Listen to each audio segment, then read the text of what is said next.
మౌన పోరాటం మౌన పోరాటం. రేపు ఆఫీస్కి వెళ్తున్నావా లేదా? ఆ చూపుకి అర్థమేంటి? వెళ్తున్నట్టా లేనట్టా? నేను వెళ్తానో మానేస్తానో నా ఇష్టం, నీకెందుకు?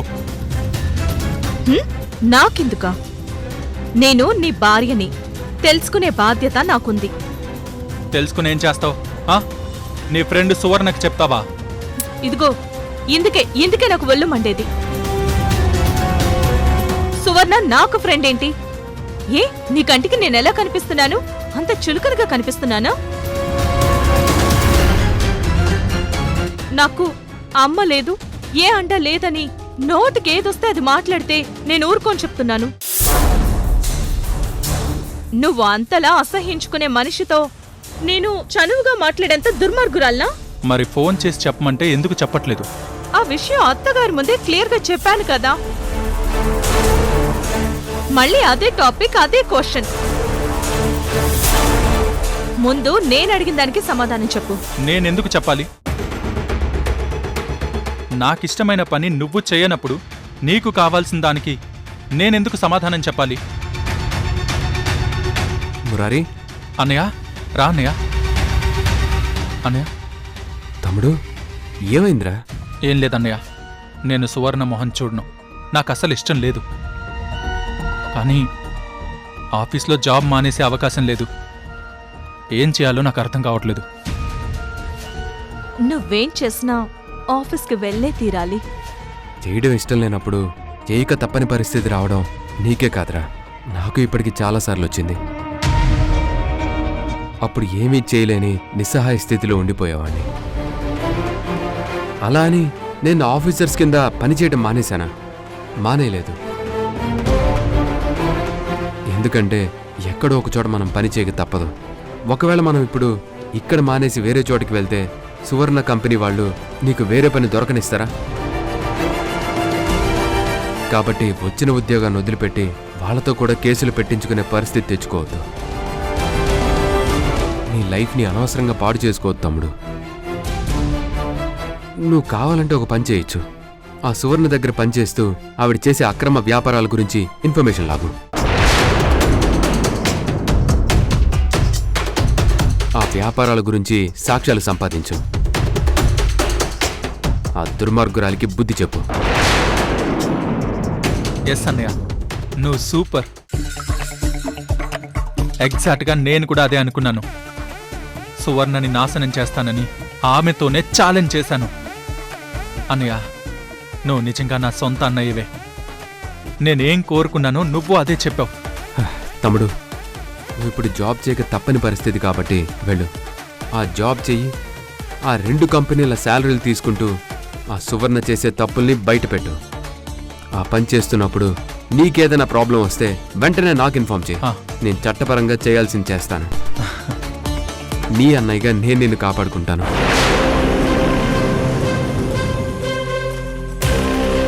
అన్నయ్య, చాలన్నయ్య, నాకిప్పుడే గుండెల నిండా ఆత్మవిశ్వాసం వచ్చింది. ఇంక ఈ విషయం గురించి నో మోర్ డిస్కషన్స్. నేను డిసైడ్ అయిపోయాను. సువర్ణ దగ్గర జాబ్ చేస్తాను, ఆమె అంతు చూస్తాను. మన ఇంట్లోనే ఉండి మన తిండి తిని మన అమ్మనే నాశనం చేయాలనుకున్న మనిషిని నేను నాశనం చేస్తాను. కానీ మురారి, ఇది రిస్క్ అవుతుందేమో. ఆహా, ఏం చెప్తున్నావు అవంతి? మీ ఆయన గారు సువర్ణ మీదకి నా మొగుణ్ణి ఎగదోయడం, మా ఆయన గారు రెచ్చిపోయి ఓకే అనడం. దాన్ని ఆపడం మానేసి నువ్వు కూడా ఎంకరేజ్ చేయడం బాగుంది, చాలా బాగుంది.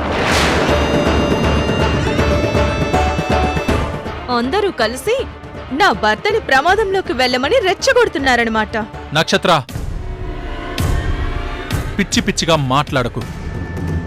అన్నయ్య వదిన నన్ను రెచ్చగొట్టడం ఏంటి? అన్నయ్య చెప్పకముందే నేను నీకు చెప్పలేదా నేను జాబ్ చేశానంటే సువర్ణని నాశనం చేస్తానని? నువ్వు కూడా నన్ను జాబ్ చేయమని చెప్పావు కదా, మానేమనలేదు కదా. అంటే అది నువ్వింకేం చెప్పొద్దు నక్షత్ర. అనవసరంగా నువ్వు వాళ్ళతో చెడు అయ్యి నా దగ్గర కూడా నువ్వు చెడు అవ్వకు. మురారి ఏంటా మాటలు? అది కాదు వదినా, నక్షత్ర. వద్దు మురారి, నువ్వు నక్షత్రతో గొడవ పడొద్దు. కానీ తను అలా తను ఏమన్నా అన్నా సరే నువ్వు దాన్ని తప్పుగా అనుకొని ఆ మాటల్ని పట్టుకొని నక్షత్రని బాధ పెట్టకు. ఎందుకంటే ఏ భార్య అయినా భర్త ఉన్నతంగా ఎదగాలనే కోరుకుంటుంది. రే తమ్ముడు, ఎవరు వచ్చి ఎన్ని మాటలు మాట్లాడినా మీ ఇద్దరి మధ్యలో డిస్టర్బెన్స్లు రానివ్వద్దు. ఎందుకంటే జీవితాంతం ఒకరికొకరు తోడుండాల్సింది మీరిద్దరే కదా.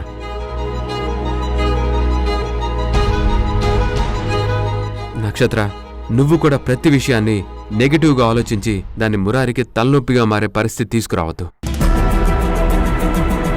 నువ్వు నిదానంగా వాడికి అర్థమయ్యేలా ఓపిగ్గా చెప్పడానికి ప్రయత్నించు. ఎందుకంటే వాడికి హెల్త్ ప్రాబ్లం ఉంది. అన్నయ్య,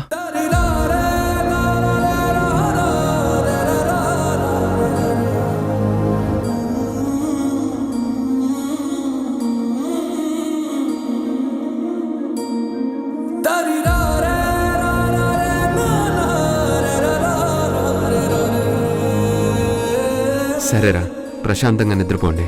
రేపు కూల్గా ఆఫీస్కి వెళ్ళు. నువ్వు చేయాల్సిన జాబ్ చేయి. ఓకే? ఓకే అన్నయ్య. Okay, good night Murari. Good night వదినా. గుడ్ నైట్ అన్నయ్య. గుడ్ నైట్ రా. నక్షత్ర, వెళ్ళి పడుకో.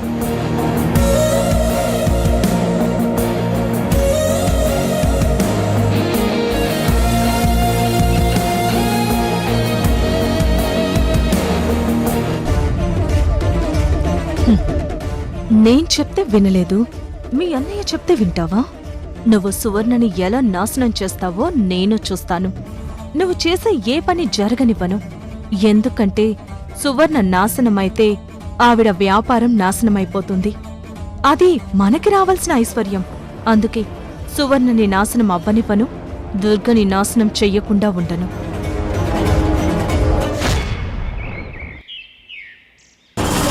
జానకి, ఇందాక నాకేదో ఇవ్వబోయావు, మహేంద్ర విశాలాక్షి వచ్చేసరికి ఆగిపోయావు, ఏంటది? మీకది ఇవ్వడానికి ముందు నేను మీకు పెద్ద రహస్యం చెప్తాను. అది మీరెవ్వరికీ చెప్పకూడదు. రహస్యమా? అలా ఎవరికైనా చెప్తే మీ మీద ఆంజనేయ స్వామికి కోపం వస్తుంది. అమ్మో, అయితే అస్సలు చెప్పను. మీకు ఆంజనేయ స్వామి అంటే ఇష్టమే కదా? జానకి, నీకు తెలియనట్టు అడుగుతావేంటి? నాకెప్పుడైనా భయం వేస్తే నేను ఆంజనేయ స్వామినే కదా తలుచుకుంటాను. ఆ, మరి ఆయన్ని తలుచుకుంటే మీ భయం పోతుందా? పోతుంది. నిజంగా పోతుందా? నిజంగా పోతుంది. ఆంజనేయ స్వామి పేరు చెప్తే దగ్గరకొచ్చే దెయ్యాలని దూరంగా పారిపోతాయి. నాకు భయం కూడా పోతుంది. మరైతే మీరు తలుచుకున్నా తలుచుకోపోయినా ఆ స్వామి మీతోనే మీ దగ్గరే ఉంటే అప్పుడు మీకెలా ఉంటుంది? అలాగా నాతోనే ఉంటే నిజంగా నాకు భయమే ఉండదు. నేనెప్పుడు ధైర్యంగా ఉంటాను. చీకట్లో ఒక్కడినే వెళ్ళిపోతాను, దెయ్యాల దగ్గర కూడా వెళ్ళిపోతాను. మరి మహేంద్ర దగ్గరికి?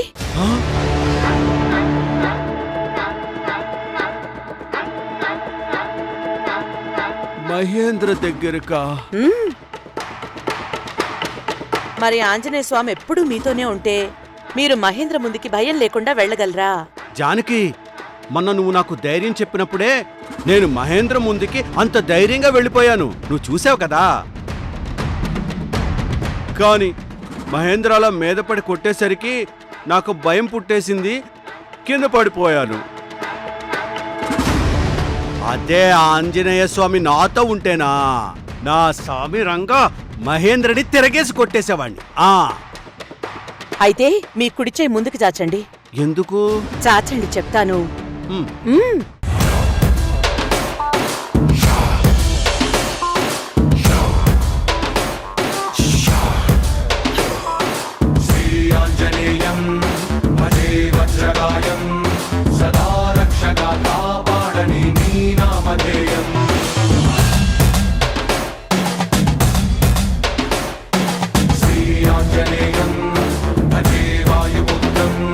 సదా అభయమయ్యన్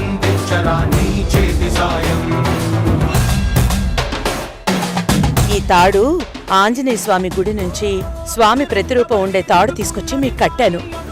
ఇంకా ఆ స్వామి మీతో పాటు ఉన్నట్టే.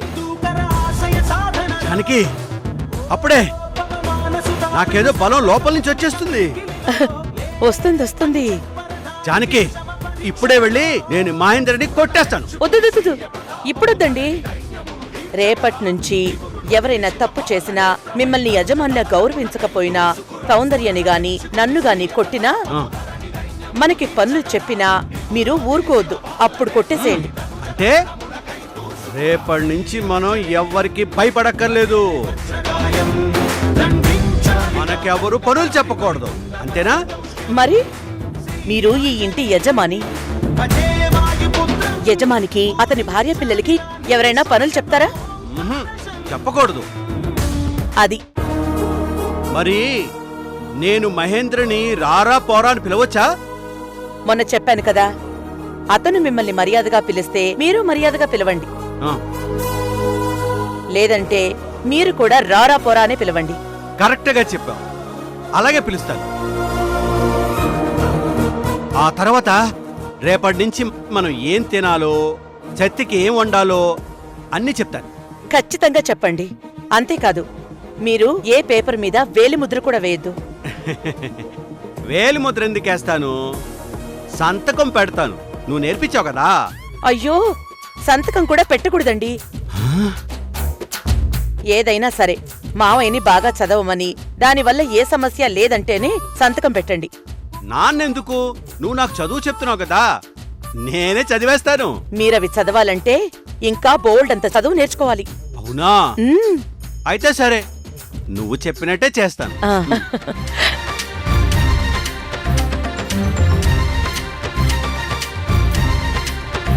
ఆంజనేయ స్వామి, అతనిలో మార్పు తీసుకురా.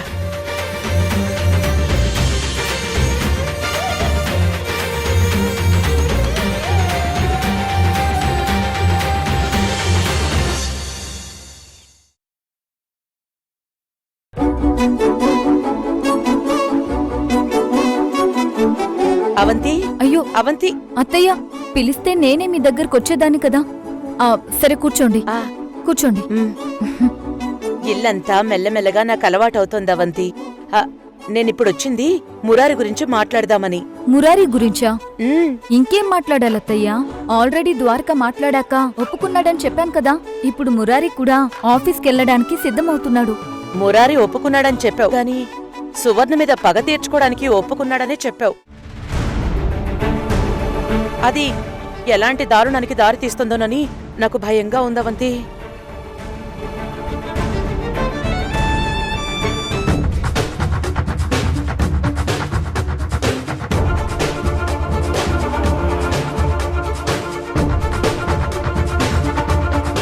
చిచి, వెధవ జీవితం.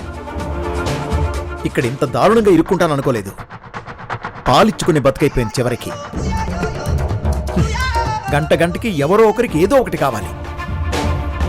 ఆ కిరోసిన్ బాటిల్ని పొయ్యి దగ్గర పెట్టకుండా వీళ్ళందరి మీద పోసి తగలబెట్టేసినా బాగుండేది. చక్కగా జైల్లో అయినా సుఖంగా ఉండేవాణ్ణి. మురారి చేయబోయేది దుర్గకిష్టమో కాదో తెలీదు. తన ఇద్దరి కొడుకులు ఒకే రకమైన ఆలోచనలో ఉన్నారని దుర్గకి తెలిస్తే తనేమంటుందో, తన పిల్లలకి ఎలా నచ్చజెప్పుకుంటుందో, లేదంటే వాళ్ళు చేసిన పని సరైందే అనుకుంటుందో నాకేం తెలీదు. మురారి గొడవల వైపు వెళ్ళకూడదనే ఉద్దేశంతో నేనేదో చెప్పాలని చూశాను. అది కూడా దుర్గ దృష్టిలో సరైన పని అవుతుందో కాదో కూడా తెలీదు. అయితే ఇప్పుడేం చేద్దాం అంటున్నారత్తయ్యా? ఏం చేసేది ఏముందమ్మా, ఒకసారి దుర్గకి విషయం చెప్పి తన మనసేంటో తెలుసుకుంటే మంచిదని నాకు అనిపిస్తోంది. అంటే దుర్గమ్మతో ఒకసారి మాట్లాడాలవంతి. ఫోన్ చేయి. ఫోన్ చేసి ముందు ఖాళీగా ఉందో లేదో కనుక్కో. అలాగే అత్తయ్యా.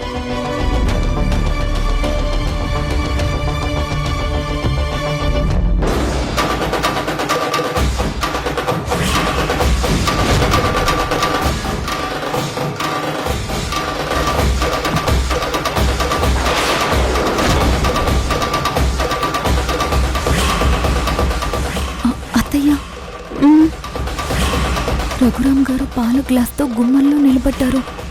మన మాటలు వినేశారు. అవంతి, మనం తెలివిగా మేనేజ్ చేయాలి.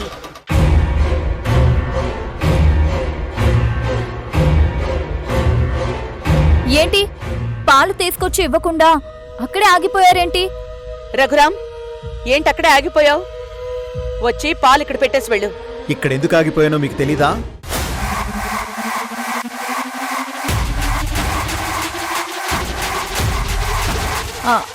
అది ఎందుకు? నేనంతా విన్నాను. మీరు దుర్గతో మాట్లాడాలనుకున్న విషయం నేను వినేశాను.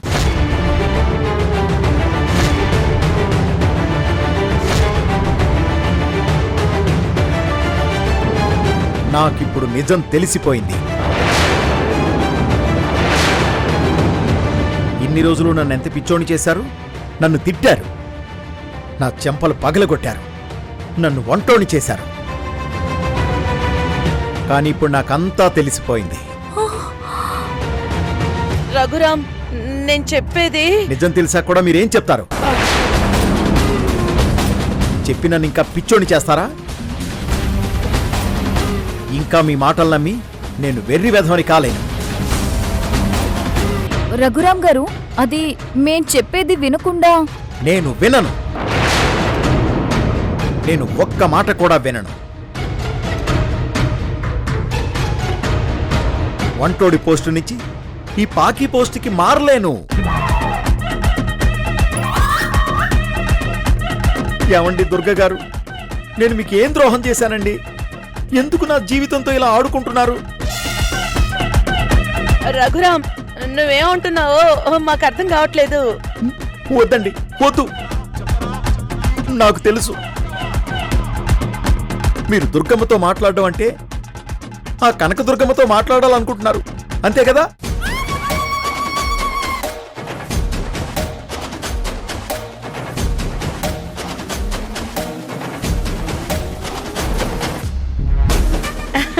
పిచ్చెదవా, పిచ్చెదవా. మీరు నన్ను ఇలా మాటి మాటికి పిచ్చోని చేయలేరు. నాకు తెలియదు అనుకున్నారా?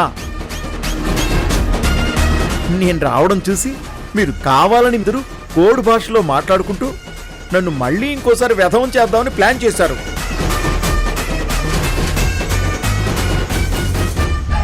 కానీ ఈసారి నేను అంత తేలిగ్గా పడతానని ఎలా అనుకున్నారు? నేనిప్పుడు చాలా తెలివిగా ఆలోచిస్తున్నాను. అందుకే మీ కోడ్ భాషను డీకోడ్ చేసేశాను. మీరు దుర్గమ్మ గుడికెళ్ళి అమ్మవారికి మీ సమస్యను చెప్పుకొని పరిష్కారం కావాలని అడుగుతారు. నువ్వు చాలా తెలివిగలవాడివి రఘురాం. అంటే ఒక్క క్వశ్చన్తోనే డిసైడ్ చేసేస్తారా? అప్పుడే అయిపోయిందా నా తెలివి? ఇప్పుడు అడుగుతాను చూడండి, మీరు షాక్ అయిపోతారు.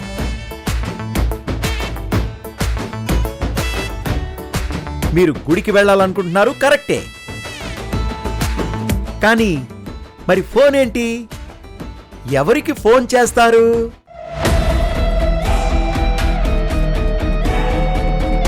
అని అడిగితే మీరు ఏమని సమాధానం చెప్తారో కూడా నాకు తెలుసు.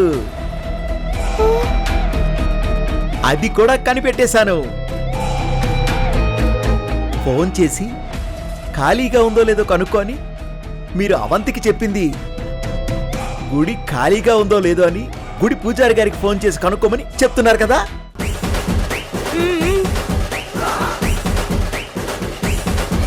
నేనేమన్నా తెలివి లేనివాణ్ణా? నేను మీరు చేస్తున్న ప్లాన్స్ తెలుసుకోలేకపోవడానికి? నువ్వు నాకంటే తెలివైన వాడివేలే.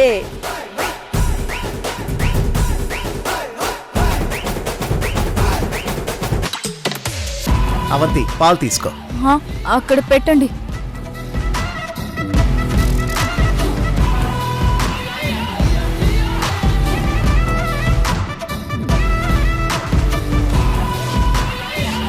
రఘురాం,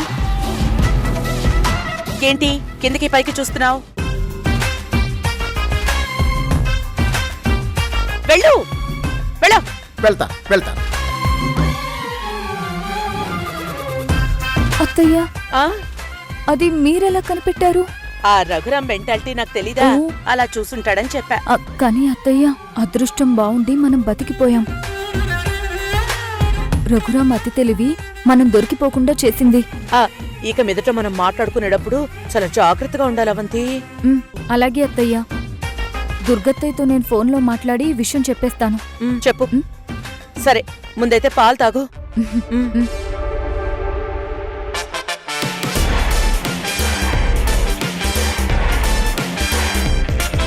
కొంచెం కూడా మిగిల్చకుండా తాగు. తాగుతున్నావా? అత్తయ్య.